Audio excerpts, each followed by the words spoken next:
Every night, the heavy front door creaked open at the stroke of midnight. Arthur stepped inside, his work boots caked in thick, gray construction dust. His fingers trembled as he fumbled for the light switch.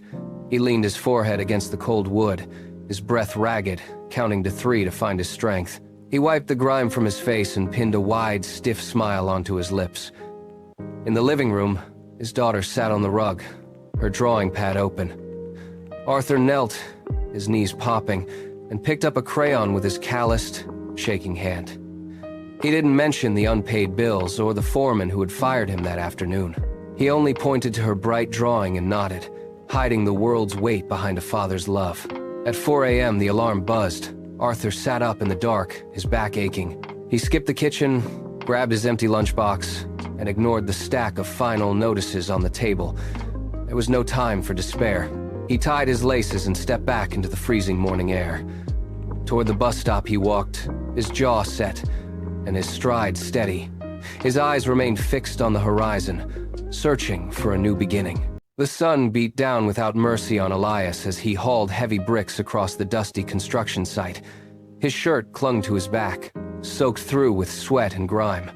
Every muscle ached, yet he forced himself to move, one agonizing step after another, under the blistering heat. By afternoon, the sky turned a bruised charcoal gray. Rain lashed against the scaffolding, turning the dry earth into thick, slick mud. Elias stumbled, his knee striking a sharp rock with a dull thud. He winced in pain, but he stood up and gripped the load even tighter, moving faster through the storm. That evening, he walked through the door with boots caked in clay. His young son ran across the room, gripping his pant leg. "Dad, why do you work so much every day?" the boy asked. Elias dropped his heavy bag and knelt down. His cracked hands rested on the boy's shoulders. He forced a thin smile and said, "Because I never want you to suffer like me." The boy beamed and ran back to his toys, but the silence returned quickly.